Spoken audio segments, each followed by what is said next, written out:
1984 was a very interesting year, but my guest today, without his band's involvement in 1983, I don't know if what happened in 1984 would necessarily have happened, because they kind of broke the door down and allowed all of us guys to go sneaking through. My guest is the legendary uh, bass player and I hate to use the word sideman because he's been a rock star, he's been a sideman, he's been all these things, but he's one of the go-to guys in the business, one of the nicest guys in the business, a guy that everybody wants to be with. And of course, he's a bass player because they're the nice guys. Rudy Sarzo. Hey, Rudy, how are you? It's AJ. Oh, my old friend, my old young friend. Yeah, people think guys like us see each other all the time. uh, Oh, you must be.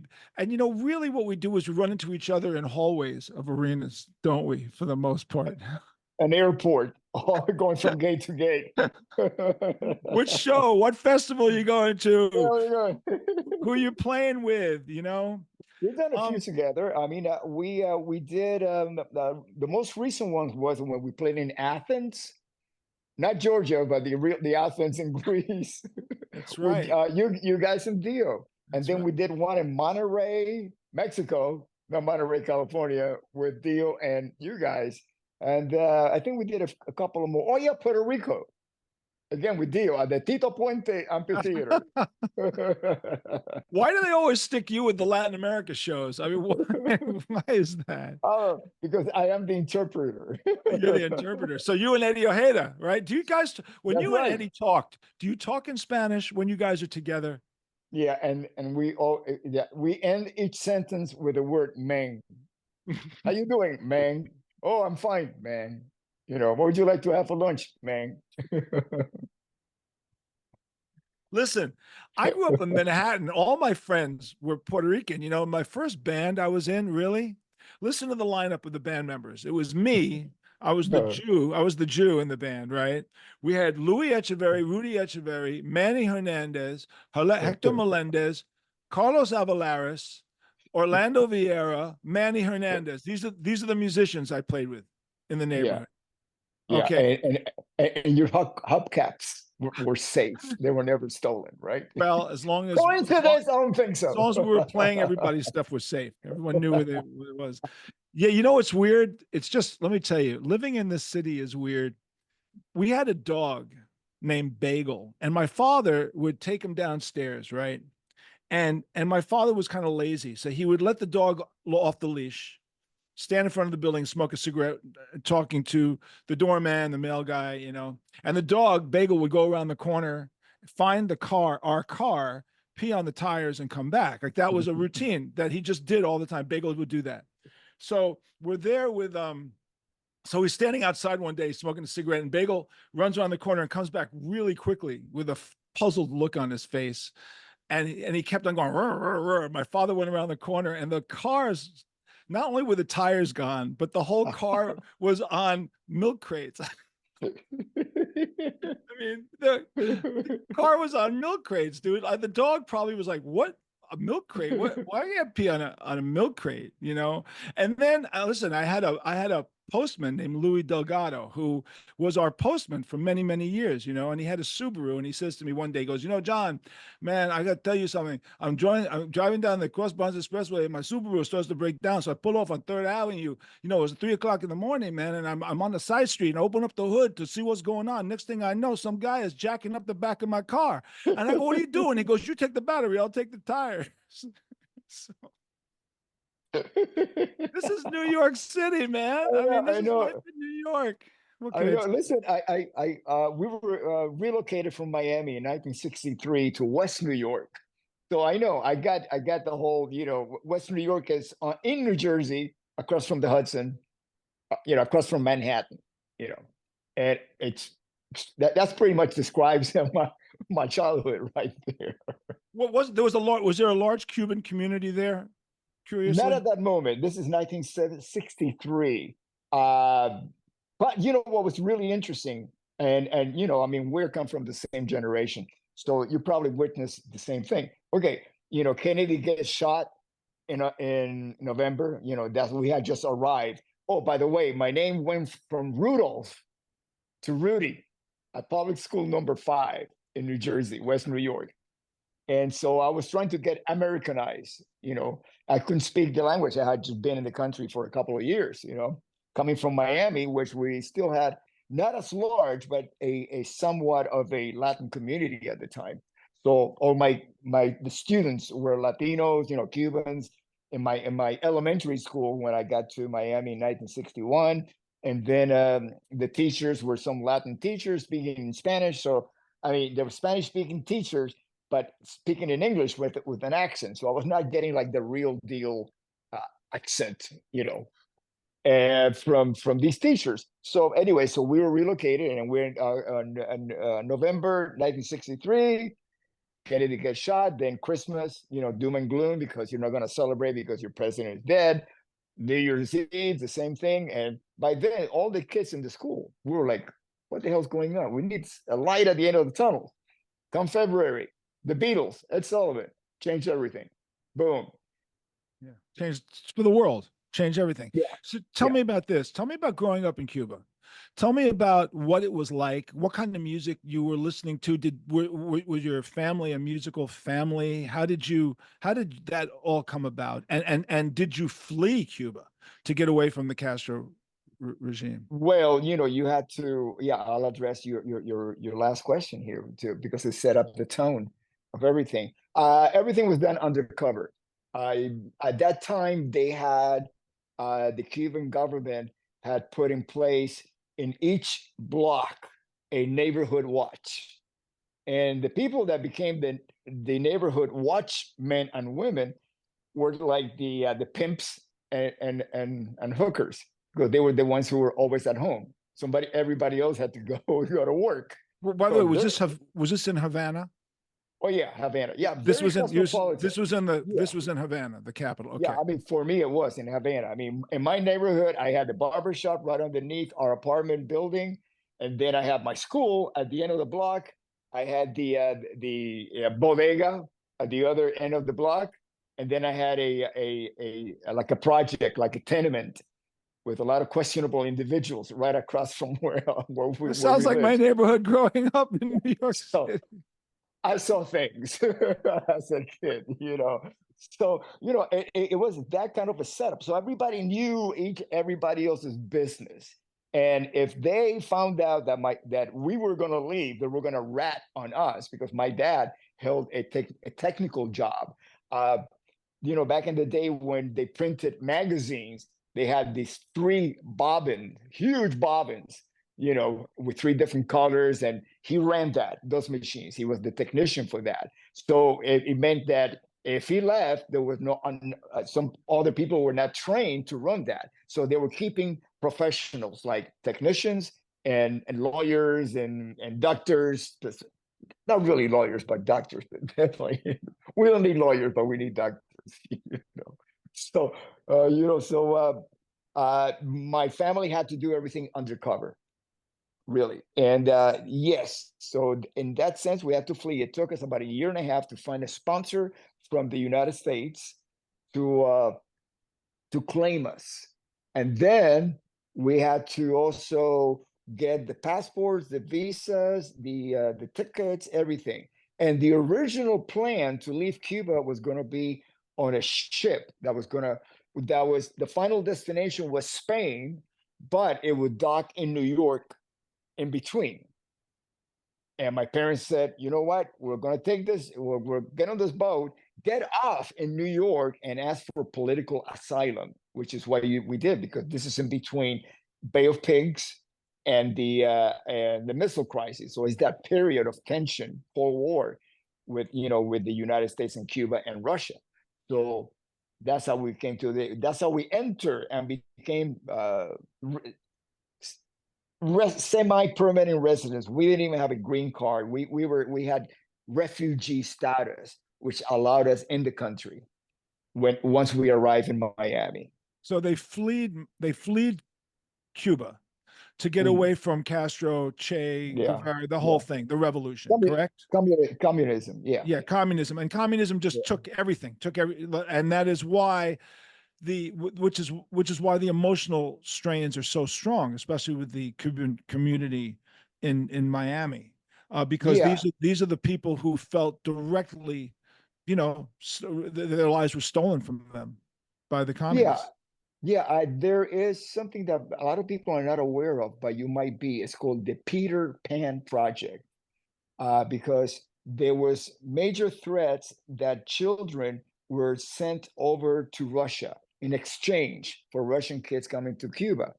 And so a lot of the families would, if they themselves could not leave, because, like, again, they were in a professional job that the country would not, like, the government would not allow them to leave, they would send the kids by themselves through the Catholic Church, and then they were placed in foster homes around the country. That's called the Peter Pan Project.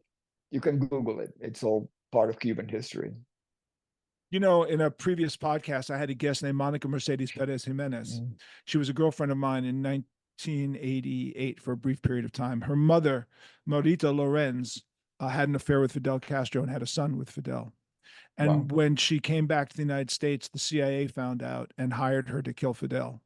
And she was one of the 25 attempted assassins of Fidel Castro by the CIA back after the Bay of Pigs invasion. And when she went back to Cuba, she saw Fidel, and the CIA had told her that Fidel had killed her son. That was the impetus to get her to go to Cuba and kill Fidel. She had a poison pen. She was going to put poison in his food. This is for real. This is actually true. And when she found out her son was alive, she refused to kill Fidel. Came back to the United States, and when she came back to the United States, she was a member of the CIA, and she was drafted and was in Dallas the day of the assassination, as a member, the day before the assassination, actually, and was a beard for Frank Sturgis, one of the Watergate burglars, who went on to be part of the conspiracy to kill Kennedy. So it's kind of all gets rolled up. And since you and I are roughly, I'm 70, I'll be 72 in 2 weeks. And so we were born basically the same time. You and I lived through this. People do not know what it was like to live through the potential of a nuclear war, to live through the potential of the Russians sending the missiles to Cuba, to live through the Bay of Pigs, to live through the blockade of Cuba and the threat of a nuclear war. And it was scary. It was really, really scary times. But what I'm curious about, when you were living and growing up there, because you came here when you were basically 10 or 11 years old, what music were you listening to there? Was it rock and roll yet, or was it not even rock and roll? What got through? Yeah, that's a really good question. Pre-revolution, we had rock. Even had rock in Espanol. We have, artists who, like, say, Trini Lopez. I mean, we have our own Latin, Trini Lopez here, Richie and let's Valens, say maybe? Richie Richie Valens Valens, too? La Bamba Right, was a very popular, Yeah. right. So we had rock and roll, rock in Espanol. But as soon as the revolution came into place and took over the government, anything having to do with American music, including jazz, including the saxophone, was not allowed. So if you were going to play jazz, it had to be Latin jazz. It had percussion. Everything had to have percussion in it, because that would make it Afro-Cuban then. I So see. that, yeah, I see. yeah, yeah. It's so So interesting because the mafia, because the mob was the whole plan was to build giant casinos in Cuba, because Cuba is such a choice piece of land, and they wanted to build these giant casinos and Americanize the country. And the reaction to the Americanization of Cuba was the complete opposite, which is the banning of all Western influence. This is what you're saying, correct? yeah, absolutely. I mean, once the revolution came into place and the everything was turned over to the Russians, such as the valuable land that was 90 miles away from the United States, to put nuclear missiles aimed at the country. Yeah, so close. So you come to New York City, and you're 10, 11 years old, and Beatles hit February 64, as you know, changed most of our lives. Just about, you listen to every interview with guys our age, and they'll all say the same thing. We saw them on Ed Sullivan, and changed our lives. Did you see them on Ed Sullivan and say, that's what I want to be? What was the tipping point for you? How did Tipping it hit point. you? Perfect, perfect. Putting it into the perspective. Tipping point. Okay, so I'm sitting there with my TV dinner tray in front of me, and my whole family watching TV. And of course, there's commentary flying. My mom and dad saying things about the Beatles, me and my brother, we were looking at each other. I mean, we were like agreeing. I mean, this was not a popular sign back then, but we were agreeing. We were like, wow, look, check this out. And then the camera panned to the girls going ape shit. That was it. I wanted that. I was a fat little child. I was 13 years old. I was overweight from all the government. We were on army rations. That's what we were being fed, especially when we're living in Miami before my mom and dad moved to New Jersey and got jobs working at Timex in New Jersey at the factory, both of them. And first time that my mom ever got a job, because before that she was a homemaker. She raised us. And then after that, it was my mom and dad going to the factory, leaving my little brother, who's 4 years younger than me. So he must have been 6 or 7 years old. And it was my job to make oatmeal every morning and feed my brother and feed me and head out to school. So I, when we were in Miami, we were eating all army rations. We had the government cheese, we had the Spam, powdered eggs, powdered milk, peanut butter, everything, all of that. I gained about 50 to 60 pounds as a child from that. It did not, all the preservatives just messed me up completely. So when I went to New Jersey, I was still a fat little kid, So I didn't speak the language. I was fat, and I'm being fat in the '60s is totally different from being fat today. I travel around the country, and I'm like, you know, this is interesting. What's going on out there. And I got my theories, but we're talking about something else here. It's So like people ask me to describe our fan base. I say we have a very large fan base. yeah, and it's good. It's good. I mean, it's like, the longer we play, the less people are going to be attending because they either die or they're in senior homes. But as long as the fan base gets larger, takes up more room, and it looks good from the stage. So let's get. So when did you get your first? Was it a guitar or a bass? The first instrument, and how old were you when you got it? Yeah. Okay, so Kennedy got shot, and for Christmas, my parents were trying to do something, lift our spirits. So let's bring some music into our apartment. So they got my brother and I. We shared a silver no old Craftsman. It's the same thing as a Silvertone, but under a different name, different brand. From Sears catalog, Spiegel catalog, mail order guitar, zebra striped, and they couldn't afford lessons.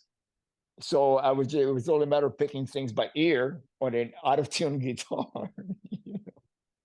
So was it like, because we were fortunate enough to live through the Beatles, the Stones in real time, as real, at 11-year-old kids, getting the full brunt of the changeover of the whole popular culture.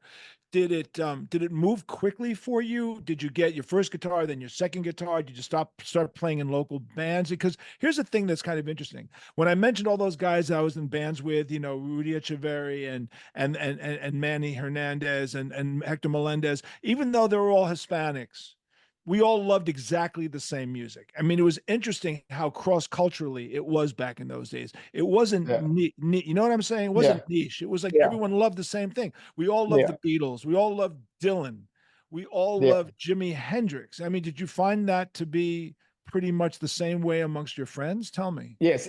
Yeah. And instead of me answering the question, I'm going to ask you the question. Before the Beatles, before music, were you friends? Were you actually friends with these Latino kids? No, I was too young. I was, that no one has even ever asked me that question. So I will tell you, I'm living in this building. In fact, the room I'm in right now, the room I'm talking to you from, I've lived in all my life. This is my bed. This was my bedroom when I was 10 years old. The room that I am in right this second was my bedroom when I was 10. So I can tell you, looking out my window, there were basically tenement buildings up and down my street, and I had kids in my classroom, but I didn't. When I got bitten by the pop music bug, no one before the Beatles came, I couldn't interest any of my friends. They didn't care. They just didn't care. I would listen to the top 40 radio at night on Tuesday night at the age of 11, or the age of 10 rather, before the Beatles, and write all the songs down, the top 20, and go to class the next day and hand it out. Like I thought people cared, and nobody cared until February 9th, 1964. And then what happened was I walked down 92nd Street. I'm on the 91st. I walked down 92nd, and there on the corner was Louis Echeverry, Rudy Echeverry, Manny Hernandez, Hector. They're all standing there. They're all standing on the corner. I'd never seen these guys before. And they all had long hair and stuff. And I went, wow, whoa, who are you guys? And that was it. So no, we were bonded by music, solely bonded by music, and discovered it at the same time. Boy, you have given the best example to my typical answer to the question that you asked me. And because I felt that it was a really great possibility that you experienced exactly what I experienced. Prior to the Beatles, like I mentioned, I was invisible. Nobody cared about me. There were not enough Latinos for us to have a group, but there were enough Irish, Jewish, Italians, you name it, all the ethnic group, but they did not hang out with each other. The day after the Beatles played, whoever had their hair come down instead of back, because we have pompadours, we looked at each other and we went like, now we are a tribe. Now we're talking. Now we're going to each other's house. Now we're learning music from each other. Oh, I found this chord. I don't know what it is, but it sounds good. And we trade things. And then now we put bands together and we make music. And now nothing else matters. Man, this is such a revelation for me to hear you talk about this. It's exactly what happened. We started playing in bands immediately. I mean, we probably sucked, but it didn't matter because everybody was starting out with little amplifiers, Sears Silvertone, Sakova guitars, Kent guitars. I mean, I've told this story that my first band was with this Chinese kid I had a Chinese kid in the projects named Bing. His name was Bing Gong. That was his name. Okay, Bing Gong, and a drummer down the corner named Paul Herman, and my name is John, and we started a band called John, Paul, and Bingo. That was like one of the, and then that band got blown off the stage by the Bats, which was the band with Carlos Avalares and Orlando Vieira. They blew us off the stage in junior high school. So then I joined the Bats, and Carlos Avalares, his father was a super in a basement on Riverside Drive. So we used to rehearse in the basement of his house. We were all like 13 years old, and we'd be playing, and his mother would be like, Carlito, turn down. Like, it was, I think those times are really incredible to think back at it, because it has nothing to do with Twisted Sister. It has nothing to do with Quiet Riot. It has nothing to do with Ozzy. It has to do with what gave us our passion at the age of 13, 14, 15. Don't you find it interesting when you talk to musicians, athletes, actors, creative people get the bug when they're like 10, 11, 12, that's where the bug hits them, like, and then they want to like just figure out exactly how you do it. And I was hell bent on doing it, man. I didn't care. I mean, I went crazy trying to do it. I got more guitars and more amplifiers. I kept playing with people, but I had a luxury, Rudy. I was living in Manhattan. I could go to 48th Street, and 48th Street was the street. Did you get to 48th Street at any point? And if you did, when and how? What was that like when you got there? Or was it the goal of you to get to 48th Street?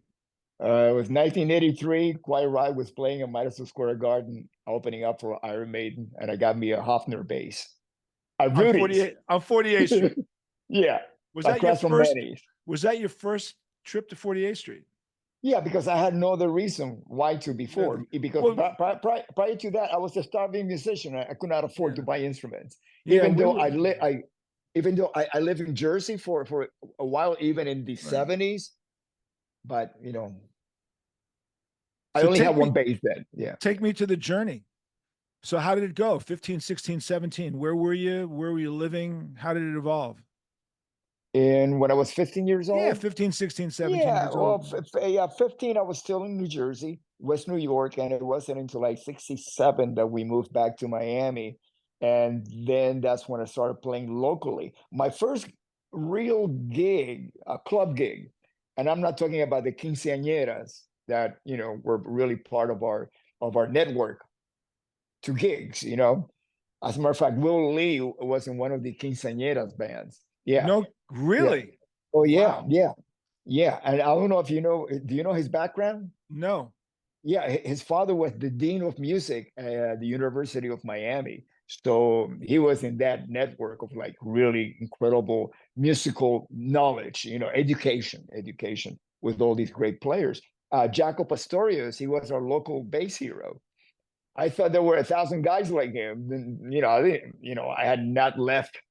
I mean, I had lived in New Jersey, but as far as the music community, I was not aware of the musical community in the country yet. I had not explored and started playing bars or, you know, clubs all over the United States like I did later on. Then I realized, oh, there's only one Jaco Pastorius, you know.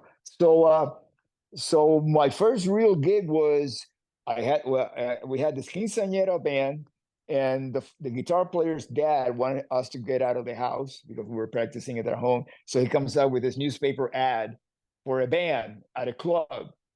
So he says, you know, and this is 1968, 69. And so I was already 18 years old and soon to be 19. So we went over, got the audition. It turned out to be a topless bar, topless tomboy club.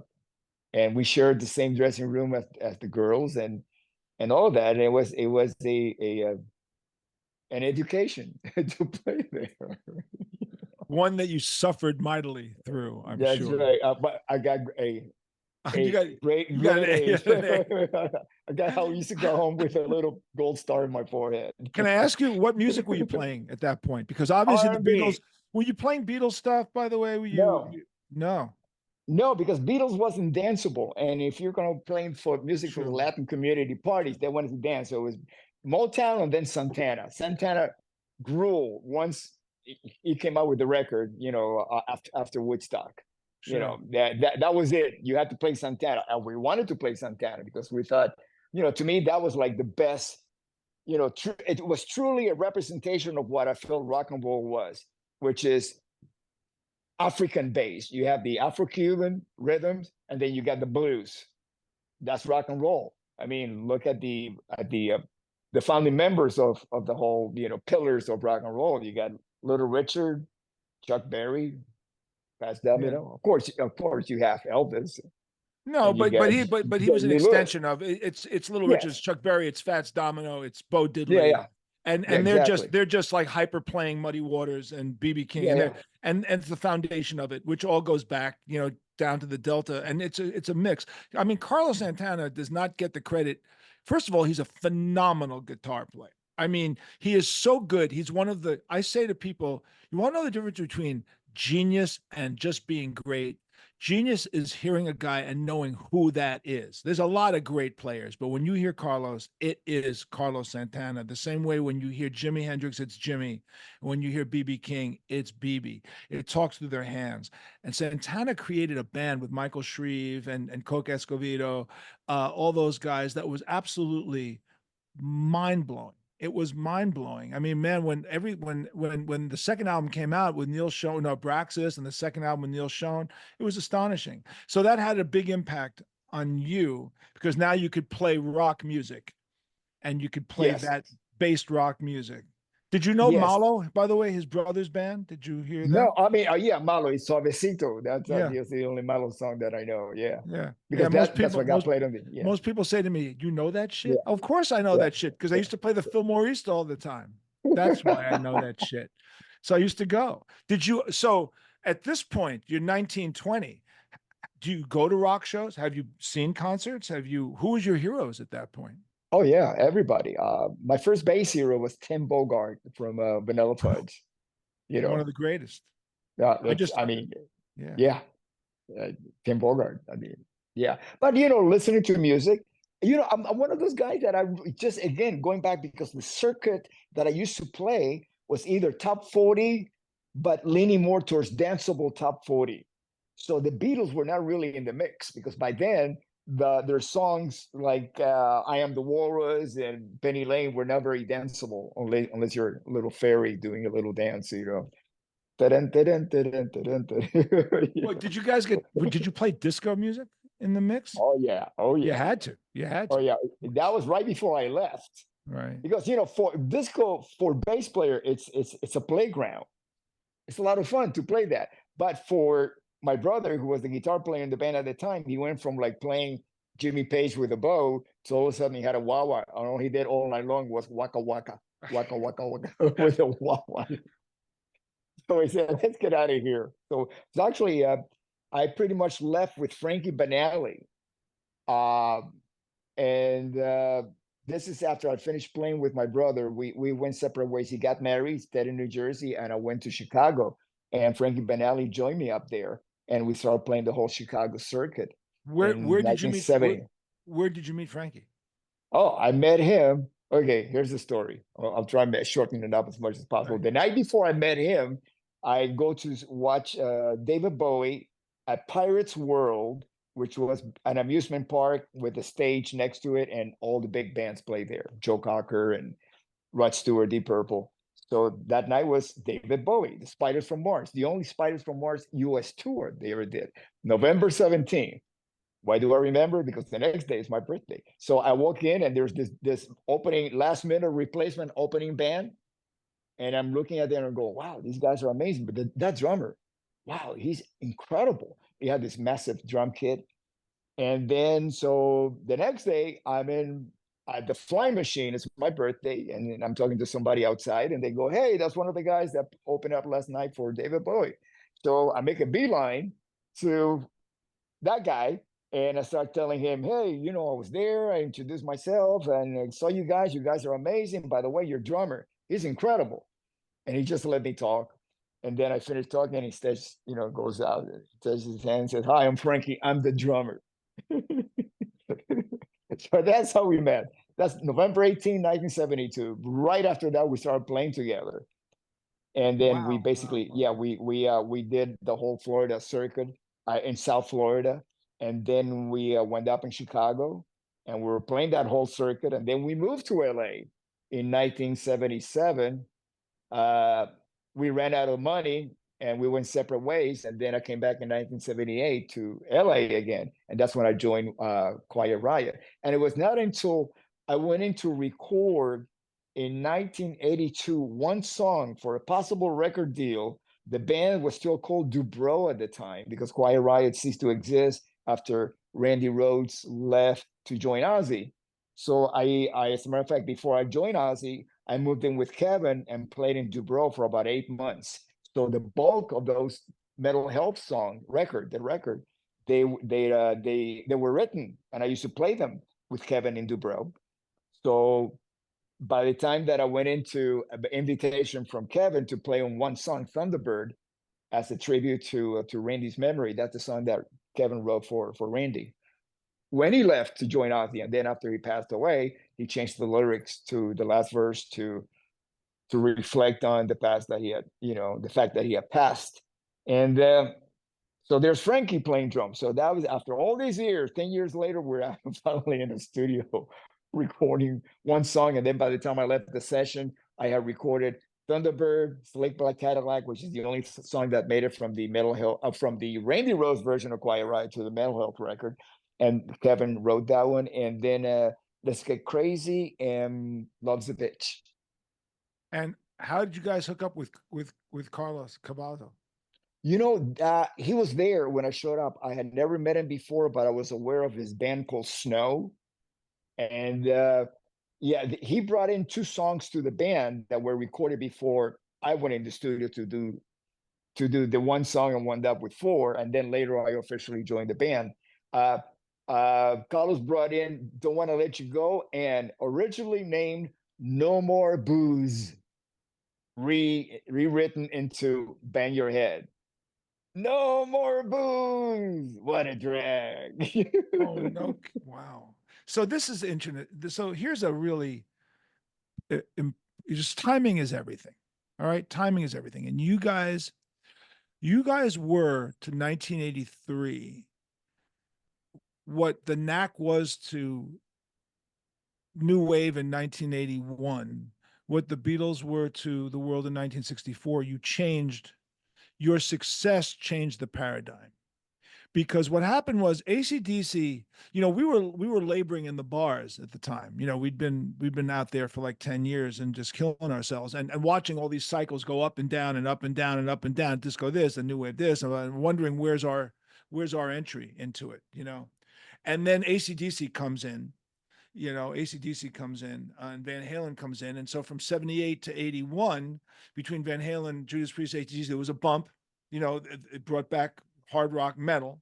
In fact, I believe Stained Class and Van Halen's Eruption came out the same week in 78, which was a pretty heavy week because we were in the dressing room and heard those songs being played by the DJ. He played Eruption and he played Exciter in the same night. It was like, wow, we felt someone was throwing us a lifeline. And then, of course, AC/DC comes in, You Shook Me. But then things started to tail off. And new wave comes in really, really big, and we're saying, we missed the next one, we missed the next one, we missed the next one, and then you guys hit, and it changed everything. So I want you to tell me what it was like as the record came out and it started to climb, and how you were feeling as it was going on, because you have this vantage point, which most artists will never see. And the vantage point of leading a charge that changed the direction of the music scene. Were you aware that that was happening? Did you know it was happening? How did you feel about it? Okay, and my perception is based on the fact that I have a vantage point. My vantage point is actually having been a member of Ozzy, because by then I spent a lot of time in England and I became aware of the new wave of metal that was coming out that LA didn't even care about, or might not have been aware, because there's no social media. They were so far behind. And Randy and I, we used to take breaks between tours, go home, back home. First thing that we would do, go and pick up Kevin, take him to the Rainbow, and give him an update of what's going on out there. We will go out there and say, Kevin, we've been on tour with this band called Def Leppard, man. It's pretty close to what you're doing. Don't give up, keep going, because these guys are kicking butt. Another trip, hey, we just got, we had a band called Girl, with Phil Collins and Philip Lewis. They're kicking butt, man. Don't give up, just keep going. So that was my vantage point. The fact that you guys had to go to England, you guys were actually part of the British. We were actually part of the new wave of British heavy metal. Yeah, actually. yeah, you were just like Hendrix was. Yeah. Hendrix had to go to England, right? So you guys did that. Randy had to go to England with Ozzy. So so things were always happening first there, and then they filtered their ways to the United States. What we had was that since we were a US based band, just like you guys were, when the record came out, we had an agency that their biggest act was actually the Scorpions, DMA based out of Detroit. So the record comes out and they put us on tour for a warm-up tour of the Scorpions leading to the Oz Festival. So the last show was in Denver for Barry Fay. Barry Fay had just moved Joe Walsh from the metal day to the pop day with Bowie and Stevie Nicks and all that. And he had an opening. He sees our show. After the show, we're in the locker room of this venue. He comes in and say, hey, I love you guys. How would you guys like to play the Oz Festival? This is 2 days before the Oz Festival. I say, what is that? And he goes, what was this festival? I had no idea what was going on. It's not like today. You were on the road and you were like disconnected with whatever is happening in LA. Okay. And so we accepted, we scrambled, we called our friends to borrow equipment. My backline did not work. Fortunately, the guys from Tasco were doing the monitors that I knew from touring with Ozzy. So I said, don't worry, we got you. So they pumped me in through the monitors. We made it work. What you see at the Oz Festival is just another Quiet Riot on stage. That version of the band. We will be like that. as you know, you guys were exactly the same thing in front of 10 people or in front of 10,000 people. Right. This is what we did. Here's You what know, we we're did. We're not, performers. yeah, You put on the best show every night. That's it. every night. So when you saw the US Festival, was just another Quiet Riot show. We were not any better or any worse. We were trying to overcome some of the logistical challenges that we had, but nevertheless, once you hit the stage, you're on. You know, and so that, you know, the US Festival really helped us. MTV, the first video, Mental Health, it did a little dent in there, but once we came out with Come and Feel the Noise, that's what, boom, you know, it was on every half hour. And then you guys did the same thing later on, you know. And so I had already been through that climb to the mountain with Ozzy, and I had seen, and you know how it is when you go up the mountain, it's the same landscape. You say, well, this is, wow, we're going in this direction. Let's keep going. And you know, I went through it with Ozzy, I went through it with Quiet Riot, then I went through it with Whitesnake. You know it.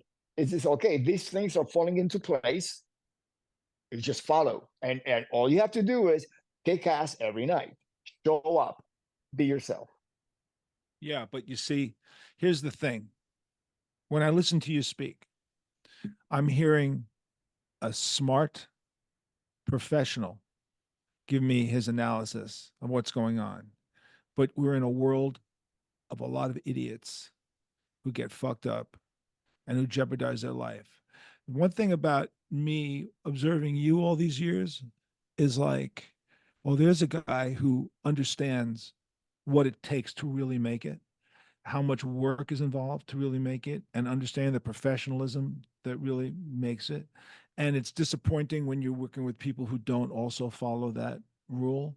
Because, you know, Rudy, it's a hard business, man. It's a really, really, really tough business. People ask me this all the time, and I can put it in the rearview mirror because I've been away from it now for 7 years. Our last show was in 2016, but there were thousands of nights and thousands of shows and expectations, and you look on the stage at the people next to you, and your life is reliant on what they do, and you hope that they have the same professional view. Did you understand that you were 100% pro, that you showed up on time, you did the job you had to do all the time? And would you ever let down that the people you were with did not have that same sense of professionalism and dedication? I had the best mentor, Randy Rhodes. Um, I, I, you know, I mean, I hate to put myself in an what if type of place, but the thing is, a lot of people were exposed to Randy. They were there, they saw him do things, and a lot of them just didn't get it. I got it. I got it. You know, it's like going to school. You sit there and the teacher's going to give you information. Some people are going to absorb it and some of them are just going to go, you know, over their heads.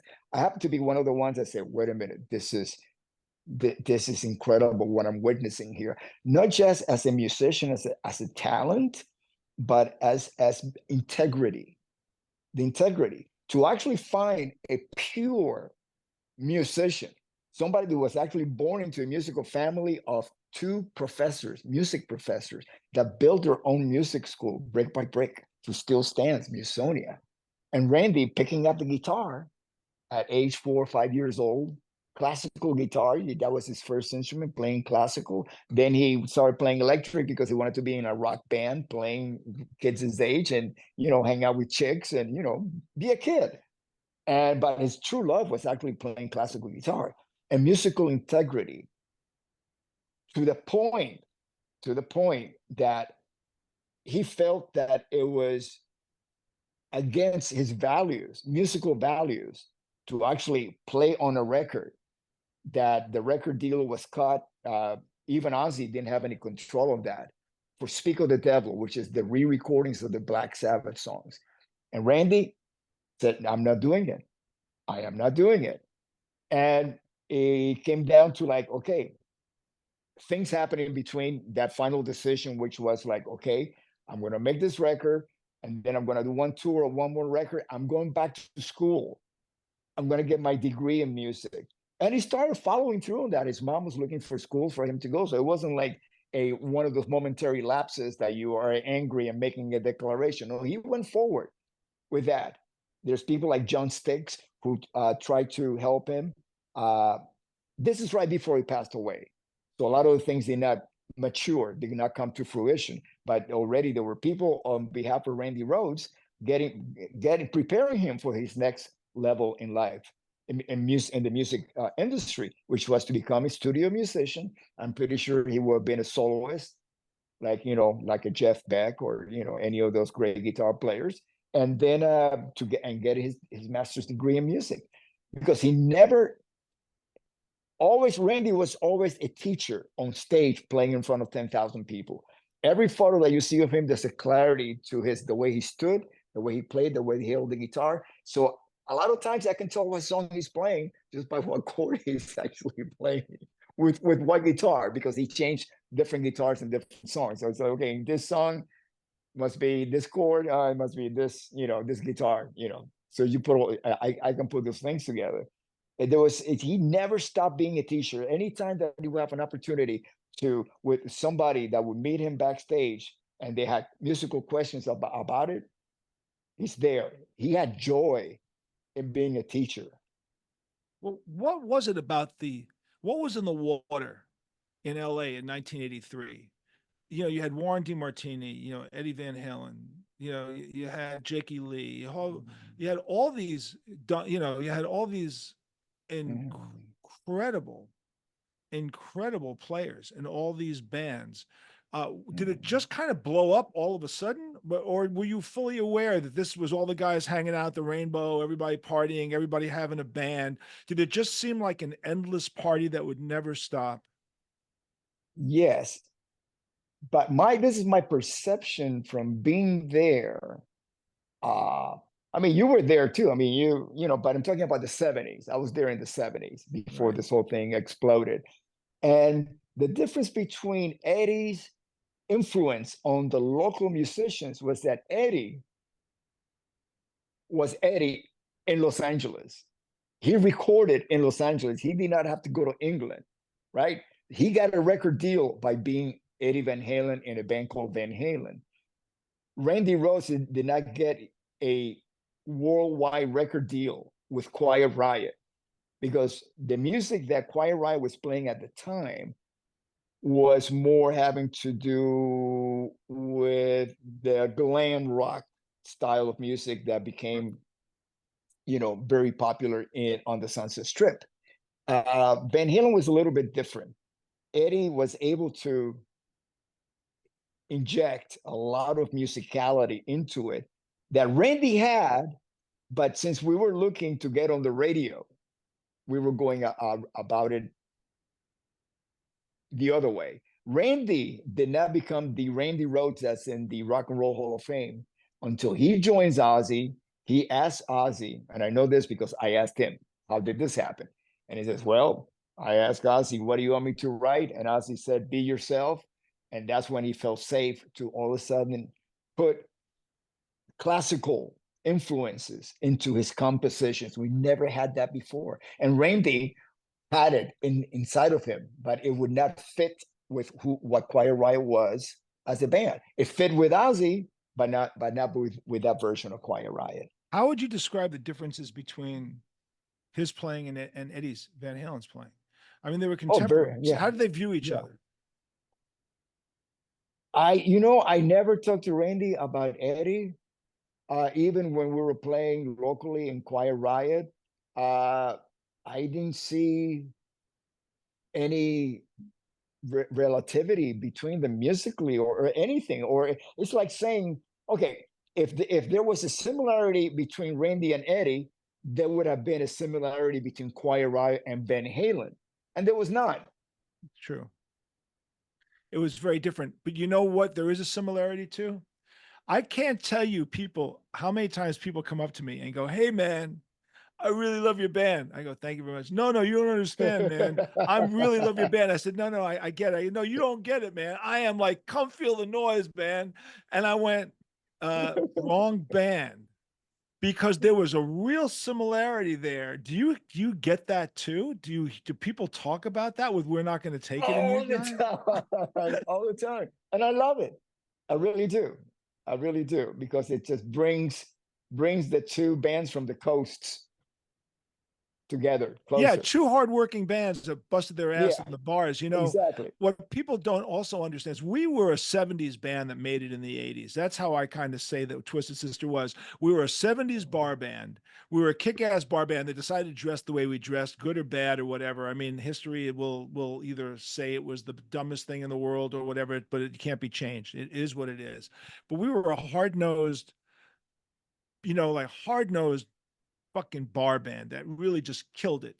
And you guys were like that too when I hear your history. But all these other bands, the Motleys and the Poisons and all that other stuff. I mean, how did you view that? And I know that this isn't a matter of slagging people off. That's not the point.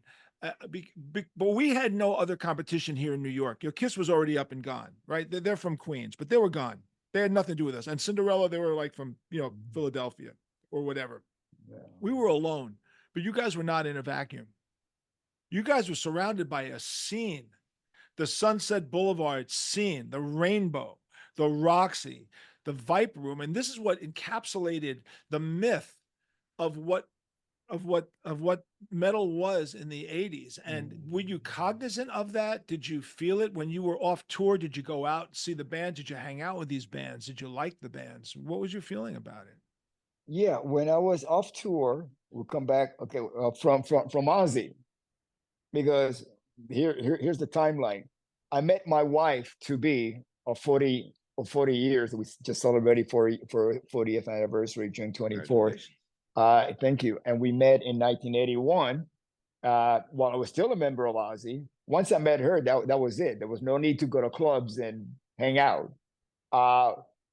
Prior to that, I used to go there just to see what the action is. I'm back in LA. Let's have fun. Because what happened was Sharon used to keep a very clean backstage. Did you ever open for Ozzy? We played on bills with him. Yeah. But Twisted was such a weird insular band because we were straight, we didn't party. Yeah. We were Yeah. older. Like you and I are the same age. I don't know about you, but my attitude was these guys are like everyone else is 10 years younger than me. I have no interest in hanging with them. I don't Yeah. drink. I don't smoke. I don't party. I just want to go on the tour bus, go to sleep, go to the next show. That's all I wanted to do. That's Yeah. not the normal way people look at this world. They don't understand Yeah. it. So we met Ozzy. The first time I met Ozzy was when Lemmy introduced us because we were mixing Under the Blade at Maison Rouge in London with Pete Way. And Pete Pete and Fast Eddie and Lemmy were really tight. And so Pete had Lemmy and Fast Eddie come down. Fast Eddie played on our album. And then Ozzy came to the studio, and that was the first time I met Ozzy. I mean, it was like we just met in the parking lot. He came in, heard the songs. He was very encouraging. He was very, very nice. And then we played with Sabbath. We were given the key to the city in Dublin in 1982, and it was Black Sabbath, Twisted Sister, and Mama's Boys. That was an Irish band, and we were there with them. But we didn't have much social interaction. We really didn't. So I can't say I have a history with them at all, except that I saw Sabbath. I saw Van Halen open for Sabbath in '77. No. And it was the first time I saw both bands. And it was the first time I saw Sabbath. And it was like, oh, okay, this is, although I have to tell you, I'm much more of a Dio Sabbath fan. I like, and that I can tell you this, Twisted played a lot of Dio songs. I don't know if you know that, but in the bars, we played a lot of Priest, a lot of AC/DC, and a lot of Dio/Sabbath versions, but we never played Sabbath songs, strangely enough. But anyway, I was digressing here because you were talking about Ozzy. So yeah. Well, just to, in addition to what we're talking about the Ronnie versus Ozzy Sabbath, even though I recorded a whole Black Sabbath record of the Ozzy period, Speak of the Devil, I was not familiar with the music. I grew up a starving musician. I could only afford to buy records of the music I was going to play with the band in the clubs. I wasn't going to like, getting like a record collection or, because I couldn't afford that. I was a working musician trying to help with my parents. I was living at home, putting in for whatever mortgage that they have to come up with. And but when I recorded that, when I joined Blizzard of Oz, the band, we were playing the three final songs of the set because we didn't have an encore. Was Children of the Grave, no, Iron Man into Children of the Grave, and then ending with Paranoid, you know. And then at some point, Sharon decided that was not going to be an encore one night, and then that didn't go too well. So Paranoid again became the encore of the set. And then when we did Speak of the Devil, all this other songs, Snowblind and The Wizard, that was new to me. I had to like 5 days to learn how to play those songs, And How did then you we feel, did them. by the way, how did you feel replacing Geezer? And what did you think of Geezer's? Oh, I never did. I was actually replacing. I was in the place of Bob Daisley. Oh, at that point, you were replacing Bob Yeah, Daisley. Right. But yeah. you were Even playing though, Geezer playing stuff. And Geezer's also a monster player. Tim oh, Bogart is a monster. monster. They're monster Yeah, players. At what yeah, point did monster. you evolve into like the big amplifier, the big metal scene like we all ultimately did? There must have been a changeover at some point where you went from like a smaller amp to like the stacks. I always had a big amp, but just one. I either had an acoustic 360 or an Ampeg SVT. I've had those since the 70s. Boy, that's the meat and potatoes, isn't it? The Yeah, SVTs the SVT. and the 360s. Yeah, and so when I joined Ozzy, we're playing arenas. So now instead of one, I got three in the back line, behind me. So, and then we did Port Vale. I had a whole wall of SVTs, Uh, it was all part of the music. There was a way, going from the Quiet Riot, Randy Rhoads version into Ozzy, it was a whole different sound, energy, volume. It was not teen pop music anymore. This is metal, British metal. Yeah, we played Over the Mountain and oh God, what else did we play? Yeah, from Blizzard of Oz, we played a bunch of stuff from Blizzard of Oz. I mean, it's really crazy how good that album was.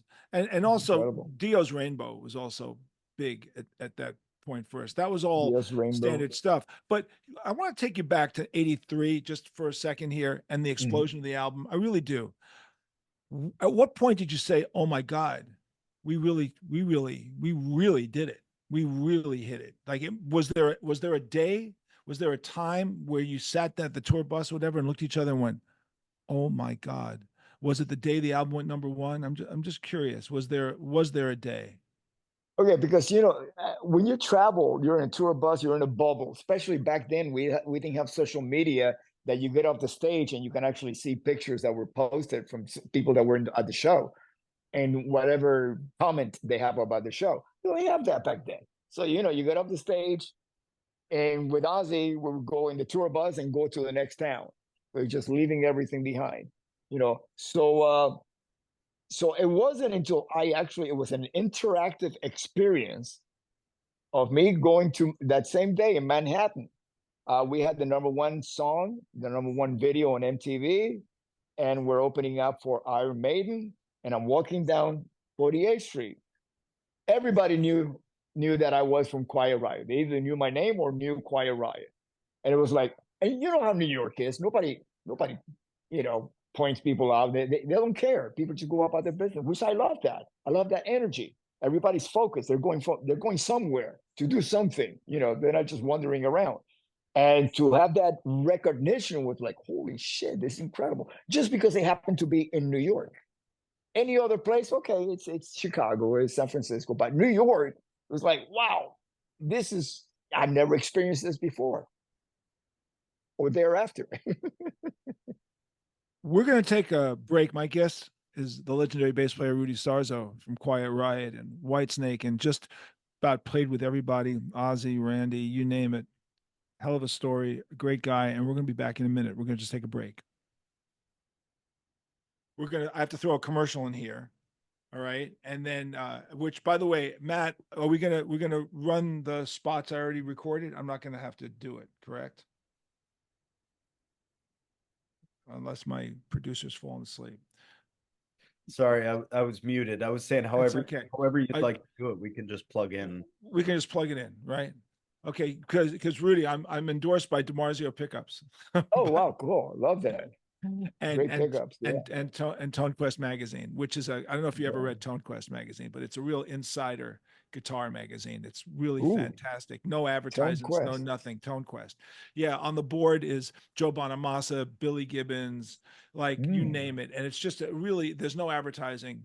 They just do great stories on really good gear, and there's no agenda at all. None. I'm just gonna get some water. I'll be back in 2 seconds and we'll take it up. Are you okay? Is You got everything it. good? Or are you screwed? Are you Yeah. messed for time? No. I'm fine. I'm good. Good, because this is a great interview. I love I this. love this. This is a conversation we should have had all along. We should We have. should have this conversation every week. Just call each other up and say, "Hey, what's up?" I'll be back in 1 minute. Okay.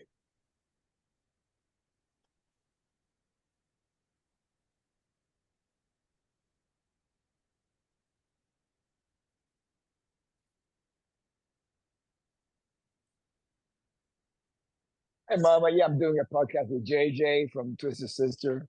It's like a big podcast. Yeah. And Twisted.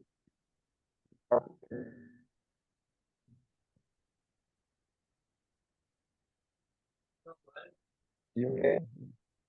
I see stuff. Okay. You want to do something?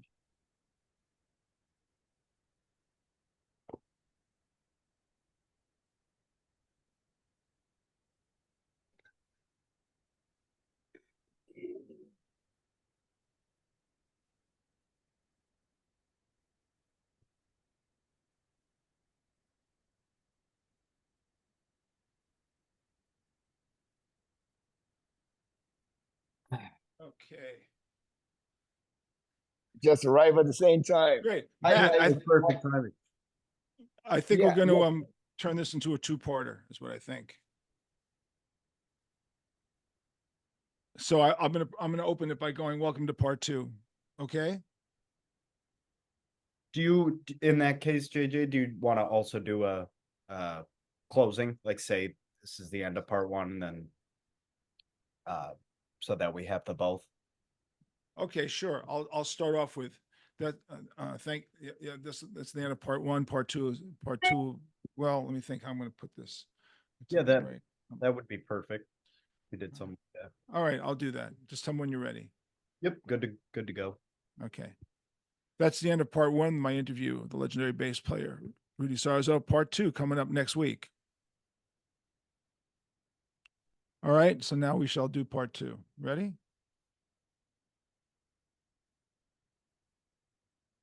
Matt, I should just go into it?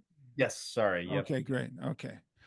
Hey, everybody. Welcome to part 2 of my interview with legendary bass player, star, sideman star, all around great guy, phenomenal musician, Mr. Rudy Sarzo. Rudy, thank you so much for coming back and doing part 2 of this. Here's a thing that I'm trying to really get to. 84 was such a crazy year. It was such a defining year for our lives. That year, and it's the 40th anniversary of writing in the middle of that MTV storm. Even though the social media was not what it is today, MTV was dominating our lives, don't you think? Yes, absolutely. As a matter of fact, you mentioned one of the bands that are the bill, being Mama's Boys. Well, uh, when we when we were touring for the Mental Health record, we would do just like you guys did. Every city you hit, you go to the radio station in the morning DJ, the morning drive, and all the DJs, they're very friendly, and especially since this is the new band going on the way up, and they were really nice guys, and they'll say, "Hey, you guys are doing such a great job with Commonfield Illinois. Why, your next record, you should do Mama We're Crazy Now, or one of those songs. So we did, just because we thought, the DJs have been requesting that we do this, so let's do it. Okay, so we did that. And then all of a sudden, we come out with the song. We come out with a $250,000 video for that song that we did with an actor in it, and done at the Chaplin stage, which is now the Muppets. They have that, the Jim Henson, studios. And then this other band, Mama's Boys, comes out with it looked like it was done with an iPhone, even though it was 40 years ago, there was no iPhone, but it looked like one of those videos, but really homemade, with Mama We're Crazy Now. And then MTV decides to let's put the big band Quiet Riot with the David and Goliath, the new kids, Mama's Boys. And it's like, holy shit, the timing could have not been any worse than that. So yes. Yeah, timing is everything. It's hard enough to get there. It's really hard to stay there. The pressure to stay there is enormous. And we did not get along with our producer Tom Worman, and you guys had Spencer Proffer, correct? How'd you guys get along with Spencer, your producer? Well, actually, when I did the 4 songs in the first session before I joined Quiet Riot, I was not a member of the band. The band was still called Dubrow. It did not get renamed Quiet Riot until I came back from Ozzy. And there's proof. There's videos of us doing an interview with Martha Quinn where Kevin says, yes, we did not name it Quiet Riot until Rudy came back in the band. Simple. And there's this other book that just came out from Mark Wise, Keep on Rolling, that shows I'm sure you guys have fan clubs, early on, so we had a fan club too. And the fan club went from Dubrow to, hey, we're renaming the band Quiet Riot. Rudy is back in the band, and blah, blah, blah, blah. So yeah, there's proof of all of that. Anything that was done prior to us signing the record deal was not officially Quiet Riot, was Dubrow. So I was not a member of Dubrow. I was still a member of Ozzy when I went into to do that session that I wound up doing 4 songs. So as I'm packing up, I hear Frankie and Kevin in the hallway of the studio going Frankie going to Kevin, yeah, don't worry, I'm going to take care of it. I'm going to play as bad as possible. So Spencer gives up on the whole idea of us recording Come On Feel the Noise. Now, by then I had been playing with Frankie on and off for 10 years. Never saw him play bad. So I said to myself, you know what? I'm going to stick around for this because I've never seen Frankie play bad. I want to see how this goes. So I was in the control room. Carlos Cavazos' brother, Tony Cavazo, comes in to do the bass track, but they were just going for the drums. They just want to get that and build the song from there. So Frankie's version of Playing Bad is what you hear on that record. It was a one take. His version of Playing Bad is just going, it's just going doom ba, doom ba, doom ba, doom ba. And that's what he used to call the wind up monkey. They used to have toys with a wind up monkey that would just play and go doom ba, doom ba, So yeah. So from the very beginning, they wanted us. Now that I signed the record deal, it was like, okay, I'm part of this thing now. And it's like, well, I think you guys should get some haircuts. And I'm going, excuse me, I just got off this tour with this guy named Ozzy, headlining around the world. Your frame of mind is not in sync with what's coming. So I had something to say, and they listened to me because they had no reference. And when I say they, I mean the record company, Spencer Proffer, because we really at that time we were not really dealing directly with Columbia at the time. It was a production deal, so everything was between Pasha and Quiet Riot. Okay, did you get along with Spencer? I did not have a problem with him whatsoever. Even though there were certain things that were considered standard business practices.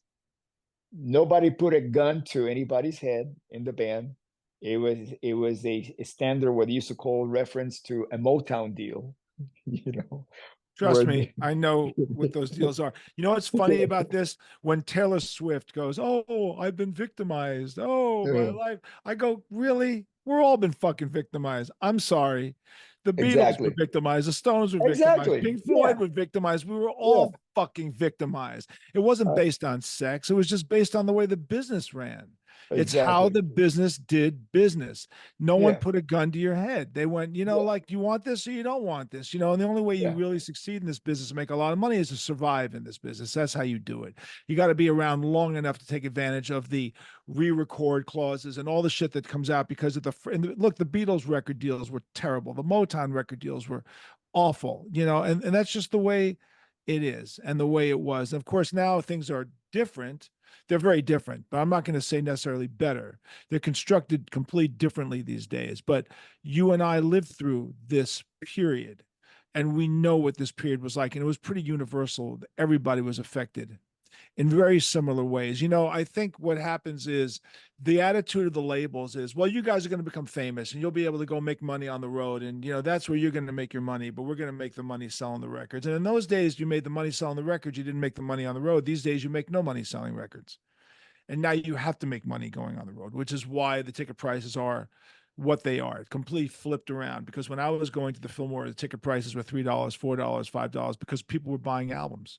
They were buying millions of records. You guys know this because you guys were like 5 times platinum. I was so impressed with how many records you were selling. But I'll give you an illustration of how it's never enough for an artist. Like, it's never enough. So I don't know if you have this feeling, but when Stay Hungry went triple platinum, I was on I went to an Abrams convention down in Miami, which was back in '86.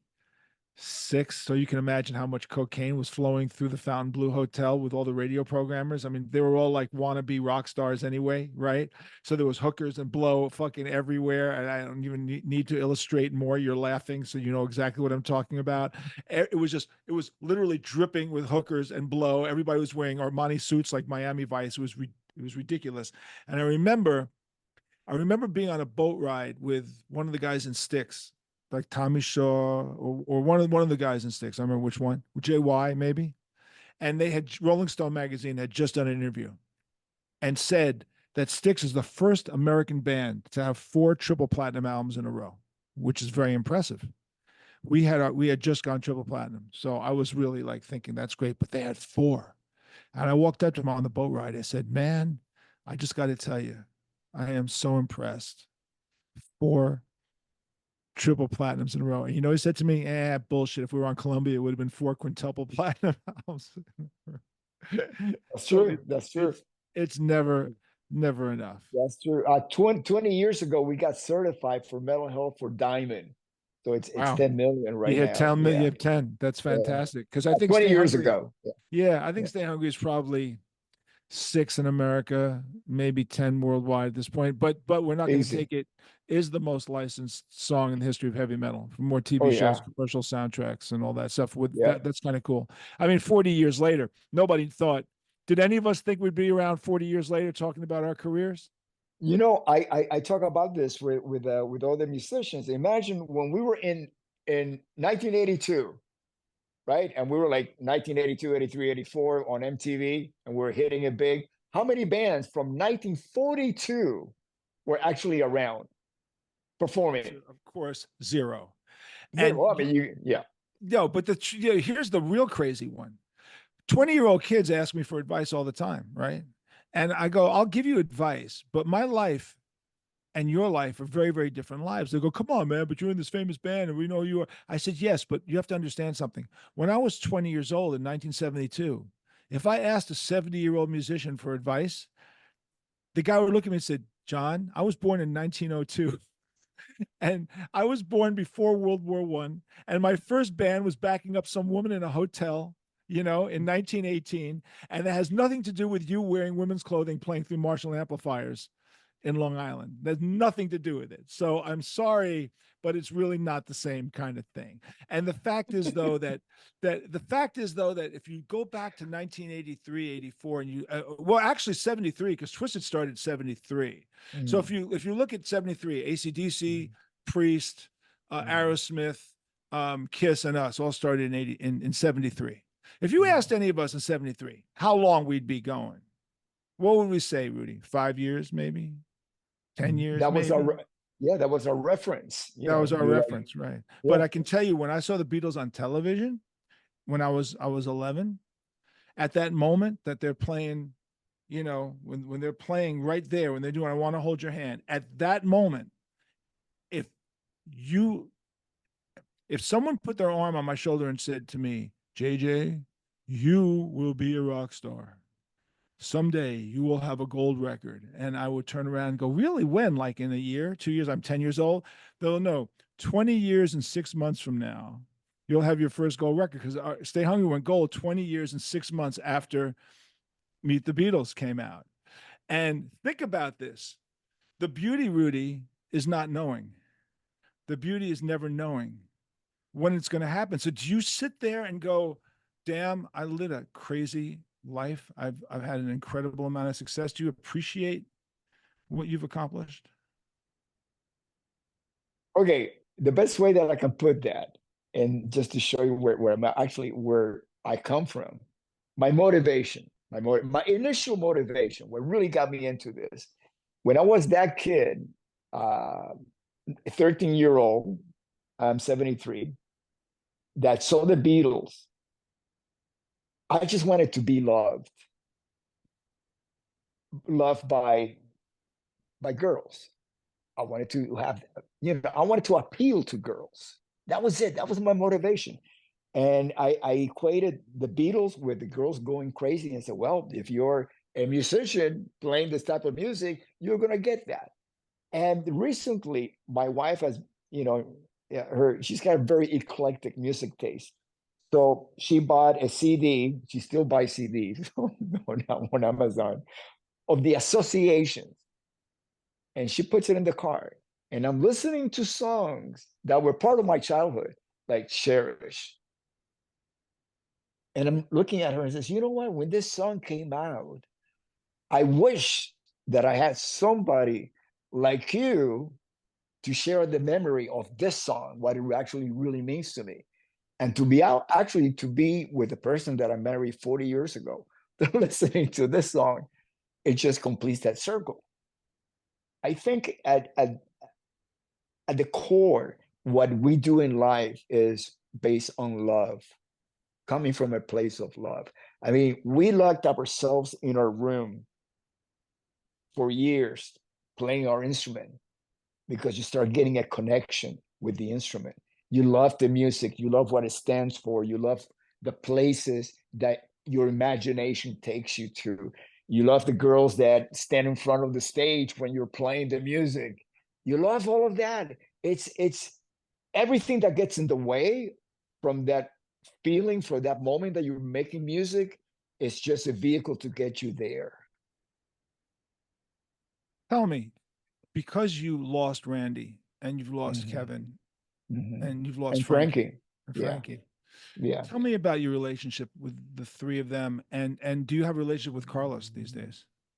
No, but Carlos is one of those guys, and I don't know if I'm sure I don't know if you've been, because I know all the guys in your band. I had a band with AJ, Fred, uh, Eddie, and I were been pals for a long time. I've done some recordings with D, Marco, Mark Mendoza, we know each other. So you guys are, I would say everybody in the band is an A-type personality, you know. But Carlos is one of those guys that is very chill, very much in the background. And so it wasn't like, we didn't hang just because he was old to himself, really, you know. You mean And even during the hit period, even during that period? yeah, Was he kind of like Mick Mars was to the Motley guys? I got the same he, feeling that Mick was like that as well, but I don't know Mick. we toured, but I was never in the inner circle of the band. We just like we were Whitesnake opened up for Motley Crue, and that's all I knew. Nikki, I got closer because we were neighbors in when we lived up off Mulholland years ago, like in 1987, 86. So I really, I really don't know. But okay, Randy, mentor. I learned so much from him. As a matter of fact, I just like you, I have a book. I don't know if this is the moment to bring our books over. You know, Yeah. this is off the rails. I wrote this Doing to answer. publication. There you go. So you know, so if people want to know, the number one I get asked, a question I get asked when I travel around the world is, what was it like to play with Randy? And it took me 349 pages to describe it. Because you know, it's like you meet a fan in the lobby and you spend 5 minutes talking, answering their question, and then you walk away thinking, oh, I could have said this, I could have said that, and you know, so now everything is on paper and there's all the answers.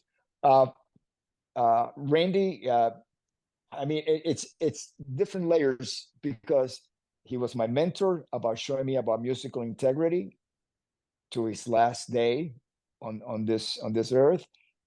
He had that. I feel that from being at the side of the crash, that he saved our lives. He saved us from completely crashing the plane. The plane flipped the bus, and then it flipped and it landed on a garage that had two vehicles, and it exploded on impact.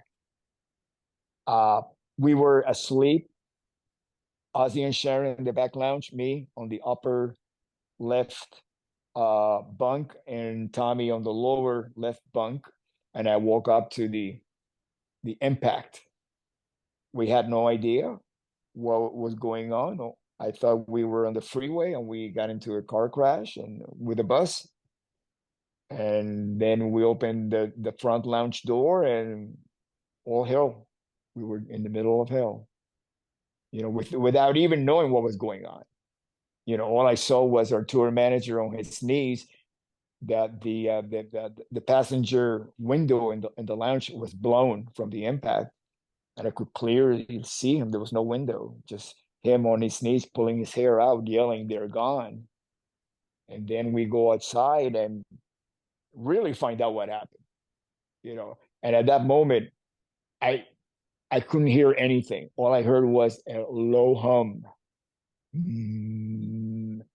I could hear people yelling and running, and I could hear nothing, nothing. And then snap, boom! I heard all the fire crackling, people yelling, confusion, frustration, anger. You know, uh, so you know, as far as when we like you asking me about Randy, you know, this it's multi-layered. Uh, the emotions, you know, the fact that he was the one who introduced me to Ozzy and Sharon and put his reputation on the line for me to get the audition and to get the job. I mean, not too many people would do that for anybody, you know, but he did it for me. And so there's so much appreciation for so many reasons about Randy. Kevin, when I used to live with Kevin in at the very early stages of right before we joined, you know, came back to the mental health Quiet Riot, he was the sweetest, nicest guy. You know, I think he felt trapped to the whole Hollywood scene, even though he was a part of it before the mental health record, and he just glided through it. He was not affected by it. But you know how it is. People start showing up and want to be a part of that journey, that ride that you're on with your band, and they'll do anything. And they'll, I mean, you tell me that you guys were pretty straight, you know. Our band, they were celebrating. They were having a good time, you know. And then Frankie taught me how to be a member of the rhythm section. He was the first real drummer. By real drummer, I mean somebody who understood the concept of being a drummer in a rhythm section. He took me out of the Cuban rock circle in Miami and brought me into like, this is how British rock is played. Led Zeppelin, Deep Purple, all of the above. You know, so without him, I might have been in the Miami Sound Machine. You know, we played with Frankie one show. Do you know that? He replaced AJ one night. Do you know that? I was Not, that I an mean, award show? An right? Yeah, award it wasn't show? that he replaced AJ, meaning AJ had already Yeah, yeah, passed, yeah, but yeah. we needed a drummer at the Vegas award show, right? And Frankie did. Frankie did. We're not going to take it. And I want to rock. And Yeah. he and AJ played very similar styles. Mhm. You talk about the British rock thing. British drummers that emulate British rockers. If you're not a musician, you won't understand what I'm about to say. But they play behind the beat. If you know, Mhm. right? Yeah. They're always played behind the beat. There's a Yeah. muscularity to play behind. And you can play ahead of the beat, you can play on the beat, and you play behind the beat. And John Bonham maybe was the greatest exponent of playing behind the beat. And I think AJ played behind the beat. And I think Frankie did. And there's a certain heft. Frankie was from Staten Island originally. Was he or was he not? I think he was from Queens. He was from Yeah. Queens. We always Yeah. make these jokes that these Italian drummers from New York, they all seem to Yeah, have yeah. a thing. They have a thing. I don't know what that thing is. They could be in the Carmine. mafia or they could play drums, Or both. or Carmine. make pizza or Carmine. And Frankie was one. So when we played with Frankie that night, it was great to play with him. It was really great. And then, I had prostate cancer, and Frankie and I would. I'm a prostate cancer survivor. I had it 6 years ago. I was diagnosed with prostate Wow. cancer, and but I've had 2 heart operations, atrial fibrillation, and which cured that. And my prostate cancer, I guess, is cured. I don't know if you ever really cured. I think you just, hope it doesn't come back. That's all I can say. But but Frankie, I had a conversation with him about something, and he confided in me about his cancer. And then when he found out I had prostate cancer, we got much closer because he felt he could talk to me and tell me what was going on and his hopes and his fears. And so I got to know him on that level. And then after he passed away, I spoke to his wife about some business. She asked me some opinions about business dealings, and I gave her some opinions about business dealings. But he was a wonderful guy, a really very soulful guy, and a really, really, really good drummer. But I ask you this question because these are people that were so central to your lives, and they were part of Absolutely. that history, and they're gone and they'll never be back. And so to replicate it could be you could replicate it to a degree, but you'll never replicate that feeling. I will never replicate the feeling of being in Twisted Sister. I could play with a million singers, a million guitar players, a million bass players, a million drummers. It will never be the same as the chemistry that evolved that band brought to the proceeding. But you know what? After doing this I started out with Ozzy in 1981. That's about 43 years ago. To oh God. Okay, you know what? Can we edit this section?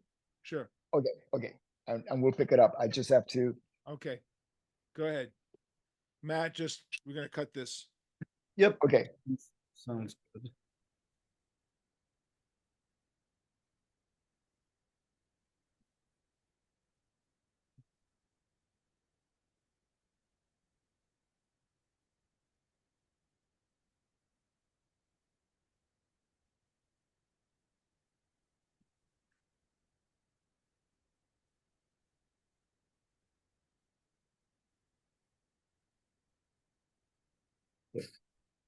Are you there? Yes, I'm here. Okay. Thanks. Okay. Sorry about that. Yeah, let me know when you're ready to pick it up. Okay. Are you ready, Matt? Yep. Yeah, good. Okay. You guys are.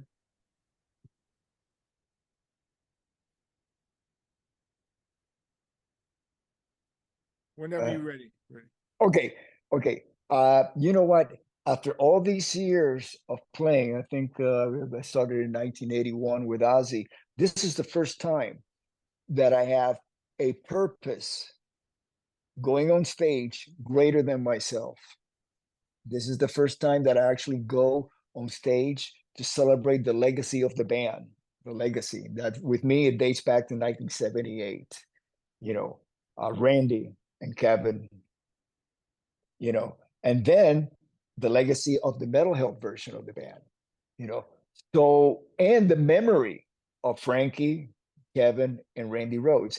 So it's very, very different. It puts things into perspective. Like, for example, if I get to the airport at 4 o'clock in the morning, my flight is delayed or is canceled, I chill. Say, okay, it's gonna be okay. It's gonna happen. So I do my best. I don't get angry. I don't get frustrated. because there's a higher reason as to why I'm doing this than just to get up on stage and play some songs. So it's spiritual for you. You know what? There's a spiritual connection there for you. It's always been spiritual. I wrote about it in my book. I only wrote the last page of the second chapter. I wrote about it. We were talking about success and everything that gets associated with success. I am one of those guys who I give all my success, I give credit to my beliefs, to my spirituality. I happen to be a Christian, but I'm also I believe in quantum physics. I believe in science. I believe in certain things that make the world work, flow, life in general, nature, the universe, God, the order of things. I believe in having choice, free choice, freedom to choose things. Choose evil, choose love. It doesn't matter. You have the free will to make a choice. So so spirituality. I wrote about this in this book. I was sleeping in Kevin DuBrose's spare bedroom on the floor on a sheet. I'll never forget it. It was the Flash Gordon children's sheet, and I'm sleeping on it. And I had finished reading the Bible, the Old Testament, the New Testament. This is 1980, right before I get the phone call to join Ozzy, and I made peace with God that as long as my fingers were gonna keep moving, I was gonna keep playing. But if it did not happen, my relationship with God was more important than anything else. And as soon as I gave up control and I just let life happen, things started happening for me because I was not in control anymore. See, anything that you and I have ever accomplished, like you mentioned, somebody putting your hand on your shoulder, someday you're going to be a rock star. We are limited by our imagination. Life has no limits. And the things that will happen to us, we cannot even imagine. So once I do not set any limits on it and I let life happen, as long as I do the right things and I go in the right direction, I am grateful for that. Because for me, that's where all my blessings come from.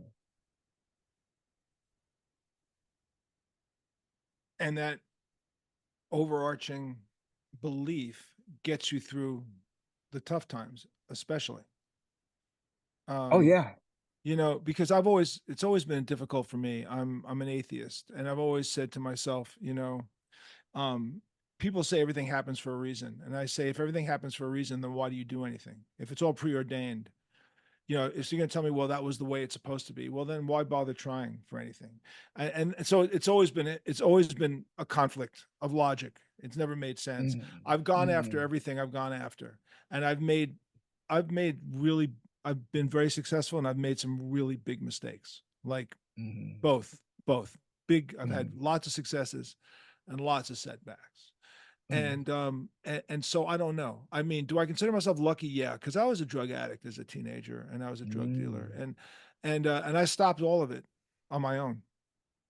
I didn't go to AA or anything. I just one day stopped when I was 20 years old, and then I joined a transvestite rock band. Okay, so, but that's why I never got high, never did any of that stuff with the band.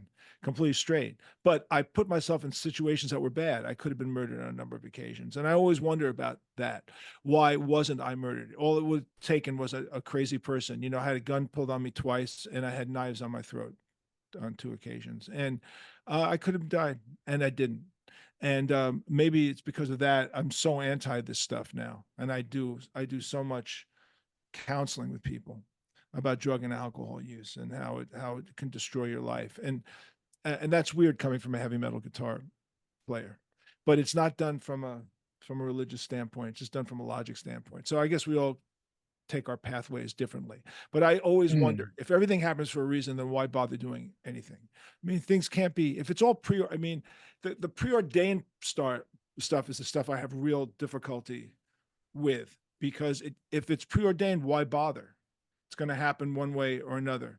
And you say we have free choice. Well, if we have free choice, then part of having free choice is saying to yourself, you should take credit for the good decisions you make. Because I take credit for every bad decision I make. I take credit, meaning I take the blame, and I take the credit for all the good ones. So I don't give it out to someone else. I go, I'm responsible 100%. I fucked up really bad, been married 3 times, 2 divorces, 2 heart procedures, a daughter with an eye disease that I'm still, dealing with. And on the flip side of that, 37 gold and platinum records, and, and a legacy with a band. And so there's the good and the bad parts of it. So I wrestle with the spirituality nature of it, but I respect everybody's beliefs because I find it fascinating. Because you know what, Rudy, nobody knows. We're not going to know till we die. And we're ever going to know, but we have to be grateful. I'm grateful for every day that I walk on this earth. I will tell you that. I am extraordinarily grateful for every day. Tell me this, after the Quiet Riot thing fell apart, like the Twisted Sister thing fell apart, because we were both in bands that had glaring spotlights on us and then glaring crashes. When it crashed, how did you handle that? I was in the band when it crashed. I was in the band on its way towards the crash. I left in 1985. I gave notice to the band right before the Condition Critical record was released that I was going to leave after the tour. It was an internal conflict that was going on. But I had made commitments to the tour. I've never walked away from a tour, ever. No matter what, I do it. I stick with it. And I got to keep my integrity intact. And so I did. But what happened was during that tour, Whitesnake was the opening band. So I got to know the guys. I got to know David. On the last night of us touring together, we throw for them a going away party. As we're saying goodbye, David whispers in my ear, "Soon we're going to be playing together." Well, in that, so I figured somebody told me in the band, because we just kept it private that I was leaving. And so I leave Quiet Riot in 85. Tommy Aldrich and I would put a new band together, and we get a phone call from Whitesnake management to go in to talk. They wanted to talk to us, and they offer us the spot in the band for the making of the 87 album.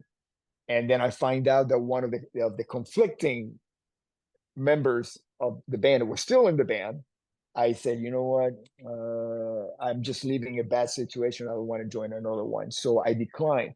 And it wasn't until the album was done, a couple of years later, that we get the call again, this time from John Colatner, saying, how would you guys like to come down and be part of the video?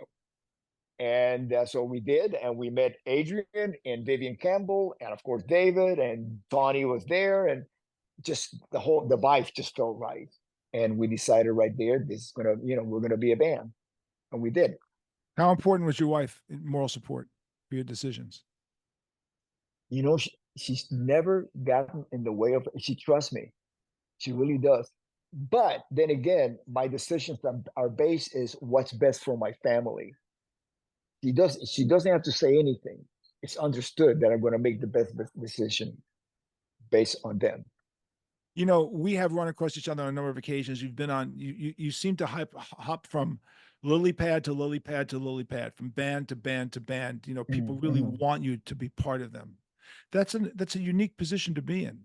It really is an extraordinary position. Do you ever ask yourself, what is it about me that people like so much? Well, I did once, and I came up with the answer. It's the fact that I got to play with Randy Rhoads and Ronnie James Dio, and I learned from them, and I bring them with me. Ronnie was one of the most incredible people I ever met. 2 things I'll never forget about Ronnie. One was when we played with him a lot in 82, 83, we were touring with him. He would sit in the tour bus every night until the last person left the tour bus. He signed absolutely everything he could sign for every single fan. Never said no. I mean, like we'd be gone, D would be gone, all gone, and Ronnie's there, and he is meeting every fan. That was number one. I was always impressed that he would always do that. The second thing that really impressed me, and you're gonna find this rather humorous, when we were playing in Greece. I was there. Yeah, when we were playing in Greece, Ronnie had fallen asleep in his trailer, and my daughter got lost behind the scenes as she was trying to find me, and walks into Ronnie's trailer by mistake. And he gets up, and my daughter was like freaked out. I'm so sorry. I'm so sorry. I didn't mean it. I'm looking for my dad. And he looked at her. He said, Samantha, what are you crying about? Have a seat. Do you want something to eat? Can I get you anything? He wasn't like, get out of my trailer. My daughter said, that's like the nicest, like the nicest guy I've ever met in my life. He was so, I walked in because I was looking for Sam. I walk in, Sam's there, Ronnie's there. I said, I'm so sorry. He goes, JJ, what are you sorry about? Your daughter got lost. You know, this is not a surprise to you to hear this. He was such a Oh decent no, guy. no. I mean, and the fact that he knew your daughter's name. When I first joined the band in 2004, I was Ronnie's last bass player in Dio. As a matter of fact, I was the last bass player that actually got to play with Ronnie. We were doing rehearsals in 2009 to go to every year we would do this European tour at the end of the year when he was not touring with Heaven and Hell for the Dio fans, and we were just rehearsing for that. So I was like the last guy that played with him. I got to tell you, Ronnie, when I first joined the band, he freaked me out because it's like every night he would do that. He would stay behind, after the show, talking to everybody. He knew their names, every person's name. He knew their relatives that had come on the previous show. Hey, how's Bill? How is he doing? How's his job? And I said, okay, there's got to be a trick to this. Every freaking night he would do that. Everybody's name. I said, okay, that's it. I give up. It is what it is. Well, you know what? You're mentored by the best because they're great guys, and it rubbed off on you, obviously. Tell me about what you're doing. Tell me about what you're doing now. Like what is your latest? What are the latest projects at this point? Well, it's not a red project. I'm back home with Quiet Riot. And when I say home, it's like, I first joined the band in '78. And that for me, it's been the only band that I have not been, or at least, that I've been a member of the group. I'm the bass player in the band. So, it's just being there with Randy, experiencing that. Then that led me to teaching at Randy's mother school, music school. Then that's when I got to witness the other side of Randy Rhoads. So all of this stuff that I learned from Randy happened during that period, 78, 79. Then I joined Randy with Ozzy. That's a whole new level of Randy. Now Randy by the time that I joined the band in 81, not only was Blizzard of Oz already recorded, but so was Diary of a Madman, the album.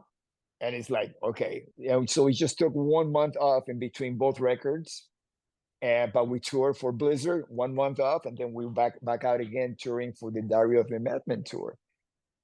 So it was jam packed, and it was all about the music. When I first started playing with Quiet Riot in '78, we never talked about religion. We never talked about politics. Who's going out with who? It was all about the music. How are we going to write the next song that the record companies are going to sign us with? And then I'm playing with Randy and Ozzy. Randy's taking music lessons. Once he got the Guitar Player magazine, new best guitar player, he said, I got to take this to the next level. He started taking guitar lessons in every city that we played at. the bus arrives, checks in. We check in early into the hotel, and Randy's with the yellow pages looking for ads for a music school in a guitar store or something like that. And that he would go, and usually he would end up giving the lesson to whoever was teaching, because it is Randy Rhoads, you know. But he never lost that. No, as a matter of fact, it got bigger. It became his mission. How can I be the best guitar player? I can be the best composer, the best Randy Rhoads, and you have two choices when you're around people like that. You're either going to like learn from them and take that in, internalize that, or go like, whatever, give it up, nobody cares. No, I didn't do that. And then when I joined Dio, I thought, I have been around for 20, 25 years. This is 2004. I thought, I've experienced everything. Oh no, there's a new level, and it's called Ronnie James Dio. So I am very, very blessed. I feel very blessed to have experienced all of this. And if I can share it with a new generation, and of course I'll let them know like that. Hey, things were different when I was learning what I'm going to what I'm going to explain to you.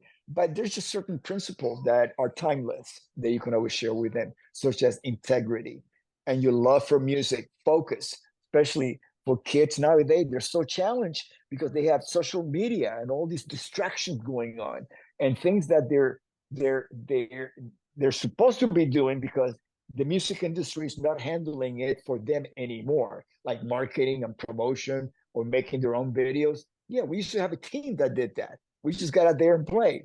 Not anymore. And then you got AI competing with them, with this new generation. And wow, that's going to be interesting. Yeah, it's a tough choice for all those. So I always say to the younger ones, I said, look, know your playing field. When I was 20, I looked around and I had to make the decisions based on what life looked like when I was 20. If you're a 20-year-old today, your life looks different than mine, but there is a pathway. You have to find your pathway. When I do my speaking engagements, I always talk about, turning roadblocks into pathways, because my book, my book, Twisted Business, is about how to succeed in life, and not just in the music business. But I took the letters for Twisted, TWISTED, the 7 letters, and I turned them into a lesson: tenacity, wisdom, inspiration, stability, trust, excellence, and discipline. And I said, those are the 7.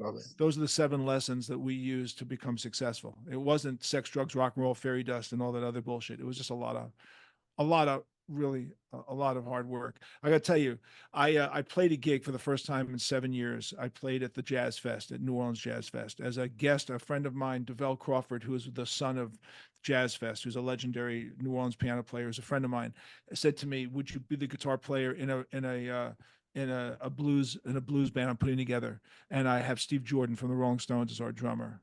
And he put a band together, and basically we didn't rehearse because all these guys are pros. They're like New Orleans, like pros. And we showed up at 10,000 people out there. I had no roadie. I haven't been my own roadie since 45 years. I haven't plugged my own guitar in. I haven't tuned my own guitar up in 45 years. I said, does Steve Jordan have a roadie? They said, no, he doesn't. He's going to show up with a drum key. He's going to tune his drums, and we're going to play. And I wonder, if Steve Jordan's going to show up with a drum key, I'm going to show up with a tuning machine, and that's it. And I did, plugged in, and we had a great time, and it got me back into being excited about performing. And I'm starting to write blues songs, and I'm going to be making a blues album with my friend Bobby Held, and DeVell Crawford's going to play on it, and possibly Steve Jordan's going to play on it. So I'm really kind of excited about that. But you also are on the Carmine Cactus tribute album, by the way. I had Carmine on last week. That must have been a thrill, because his partner Tim Bogart is one of your heroes. So that must have been... back in the day, for every great drummer, there was a great bass player. Yeah. A great rhythm section. So for me to say that I'm a fan of Tim, it also means that I'm a fan of Carmine. Because you can't have one without the other. You can't. No, but those guys were a great rhythm section. The way John Paul Jones and John Bonham, the way Paul McCartney, Ringo Starr, the way all the great rhythm sections, they really are. In fact, if you think about the biggest bands in the world, the only rhythm section that puzzles me, only because Ringo is such an amazing drummer, and John Bonham's such an amazing drummer, and Keith Moon is such an amazing drummer, Charlie Watts is such an amazing drummer. But Pink Floyd's drummer is good, but anyone studio guy could have probably done that gig. You know what I mean? Like a really good drummer, but he didn't stand out necessarily as a personality. I think that's Rick. That was Nick Mason, if I'm not mistaken. Of all the top guys, like Roger Taylor's incredible for Queen. You know, these guys are just astonishing. But these are all great musicians. And Rudy, you know, you're in that league of spectacular rhythm guys, and I really can't tell you how much I really appreciate that you did this with me. I am so happy. The fact that Me you too. and I never had long conversations is only because Mhm. logistically we were never around long enough, but we share very much a same view and attitude about what it takes to be a professional. And maybe the greatest advice we give young people is you have to work really damn hard. This is not an easy business. You have to dedicate yourself. You have to respect the people you're with. You have to work really, really, really hard. And if you're lucky enough, like we have been, to take advantage of that, you'll have success that you can, you know, you can look at in your life and go, you know what? I've done something in my life.